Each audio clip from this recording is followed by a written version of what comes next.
반갑습니다. 성재준입니다. 너무나 당연한 이야기지만 윤석열 대통령의 탄핵 심판에 있어서 어떤 절차적인 불공정함 그리고 또 편파성 이런 것들은 당연히 없어야 되겠죠. 이거는 뭐 윤석열 대통령에 대한 탄핵의 문제뿐만 아니라 일반 국민에 대한 재판도 똑같은 거 아니겠습니까? 당연지사로 뭐 제가 예를 들어 가지고 뭐로 1심 재판을 받는다라고 하는데 판사가 막 미쳐 가지고 성지훈 TV 막 구독자 아니구나. 미쳐 가지고 성지훈 TV 구독자가 아니죠. 미쳐 가지고 무슨 뭐 김어준 구독자야. 어? 그래갖고 막 김어준에 대해 가지고 막 신도같이 그렇게 모셔요. 그런 사람이 만약에 재판결을 맞게 된다면은 예를 들어 가지고 뭐 집행유예로 끝낼 거를 징역을 선고해 버리고 뭐 이럴 가능성이 충분히 있지 않겠습니까?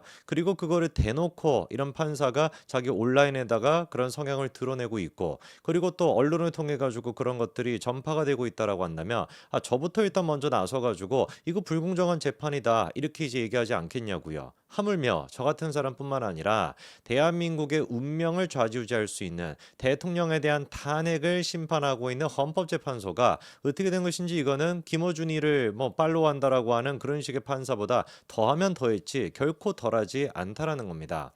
뭐 이미 알고 계시는 것처럼 문영배 재판관을 둘러싸고 그리고 또 헌재를 둘러싸고 숱한 지금 이제 뭐 절차적인 문제가 지적이 되고 있는데 이번에 같은 경우는 대놓고 문영배 재판관이 또 거짓말을 했다라고 하는 논란이 나오고 있습니다. 근데 이 이야기 같은 경우는 잘 아시는 것처럼 윤석열 지금 이제 그 대통령의 헌법 재판은 어떻게 됩니까? 이게 녹화 방송이 다 나가거든요. 판사가 무슨 얘기했는지 재판관이 무슨 얘기했는지가 다 국민들한테 공개가 되는 거 아니겠습니까? 그런 상태에서 거짓말을 했다라고 하는 것은 그냥 비단 윤석열 대통령과 변호인들한테 거짓말을 했다라고 하는 논란으로 끝나는 것이 아니라 대한민국 국민 전체에 대해 가지고 거짓말을 했다라고 하는 뜻이 되는 겁니다. 그렇기 때문에 정말로 다른 데도 아니고 헌법재판소의 재판관이라고 하는 사람이 전 국민을 상대로 떳떳하게 당당하게 개구라를 쳤다라고 한다면 이것만 가지고서도 헌법재판관으로서의 역할과 자질에 문제가 있는 거 아닐까요? 자, 그러면 우리가 좀 하나씩 따져봐야 되겠습니다. 도대체 문영배가 이번에는 또 무슨 구라를 쳤다라고 하는 것인지 그리고 또 그게 얼마나 중요한 내용인지 하나씩 우리가 좀 봐야 되겠습니다.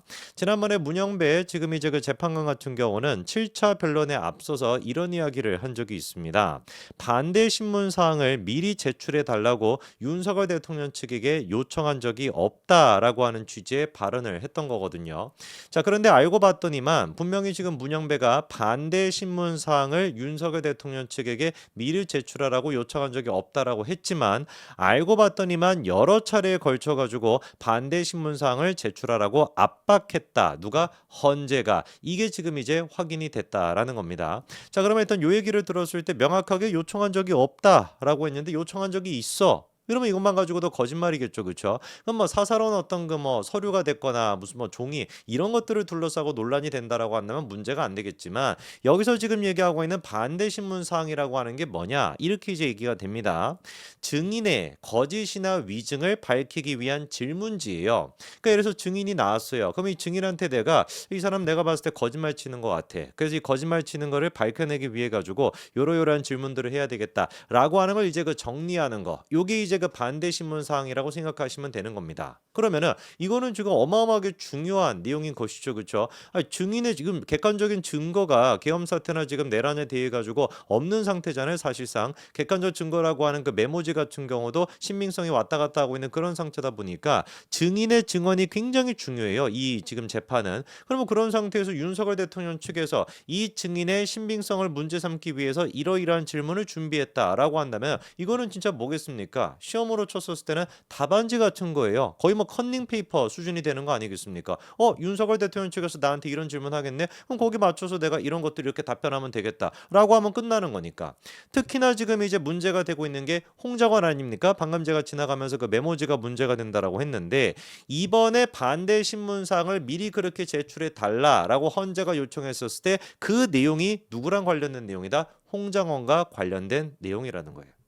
이거는 진짜 문제가 심각해지는 거겠죠. 그렇죠? 갑자기 무슨 뭐 뜬금없은 재준이 뭐 민수, 철수 뭐 이런 애들에 대해 가지고 반드시 별로 뭐 중요한 뭐 증인도 아니다라고 한다면 문제가 안 되겠지만 홍장원 같은 경우는 지금 어떻습니까? 글자 그대로 계엄 사태 내란에 대해 가지고 객관적인 증거가 유일하게 지금 있다라고 하는 게 그 메모지잖아요. 정치인 체포 명단이라고 하는 거. 그거에 대해 가지고 홍장원이가 주장을 하는 것이고 그거에 대해서 윤석열 대통령 측은 지금 이제 필사적으로 홍장원의 증언의 신빙성을 갖다가 공격하고 있는 상태인데 홍장원과 관련된 반대 신문 사항을 다른 데도 아니고 헌재에서 요청을 했다. 이게 뭐 어떻게 흘러갈지 뻔할 뻔짜 아니겠습니까? 이미 민주당과 헌재가 짬짬이 했다라고 하는 논란이 있었던 거 기억나시죠?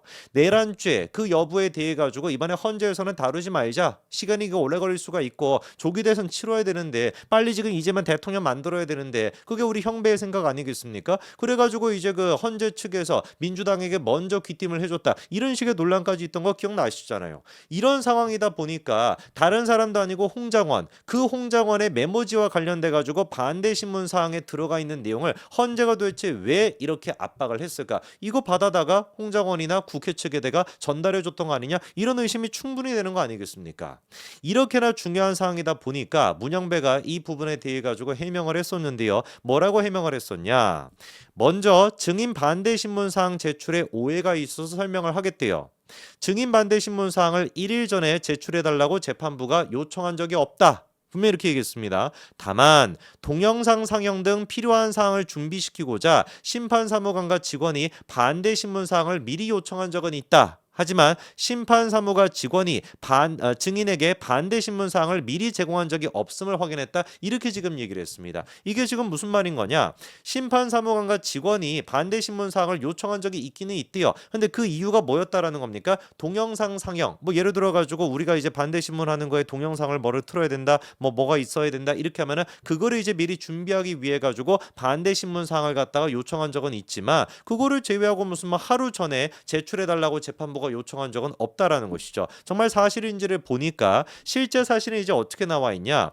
헌재 홈페이지를 보게 된다면 윤석열 대통령의 변호인단이 4일에 이제 그 변론이 이제 예정이 돼 있었는데요. 그때 이제 그 증인으로 누가 나왔었냐? 여인영과 이진우 이런 사람들이 나왔었습니다. 그때 당시에 3일 그러니까 4일이 심판이 있었으니까 3일이면 하루 전이잖아요. 그 하루 전에 반대 신문 사항을 갖다가 제출을 했었던 거예요. 윤석열 대통령 측에서. 그리고 윤석열 대통령 측이 지금 뭐라고 얘기하는 것이냐? 헌재가 압박을 따로 안 했다라고 한다면 우리가 반대 신문 사항 같은 거를 미리 내지 않았을 거라는 거죠.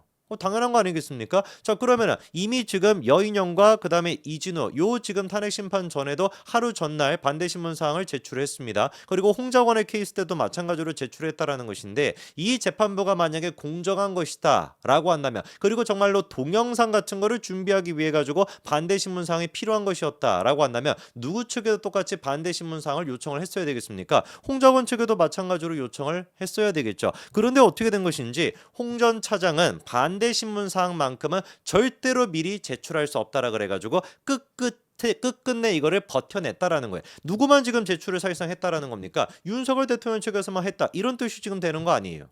제가 법률적인 지식이 없어서 이게 지금 뭐 일반적으로 그냥 뭐 한쪽에게만 반대 신문 사항 같은 거를 갖다가 받아내고 이런 것들이 일상적인가 찾아보니까 전혀 그렇지가 않더라고요. 애당초 반대 신문 사항을 법원에다가 미리 내는 거 그거는 민사 재판도 그렇고 형사 재판도 그렇고 거의 없는 일이다라고 하는 게 지금 법률 전문가들의 얘기입니다. 그럼에도 불구하고 윤석열 대통령 측은 당일에 증인신문 4시간 전에 반대 신문 사항을 헌재에 제출할 수밖에 없었던 거예요. 왜? 헌재가 계속해가지고 압박을 했기 때문에 사무관에 이제 그 전화가 와가지고 이게 이제 그 홍 전 차장에 대한 반대 신문이 있었던 게 또 4일 아닙니까? 그때 아침 11시 12분부터 시작해가지고 1시간마다 4번이나 윤석열 대통령 측에게 전화를 해가지고 끊임없이 반대 신문 사항을 갖다가 제출하라고 압박을 했다라는 것이죠.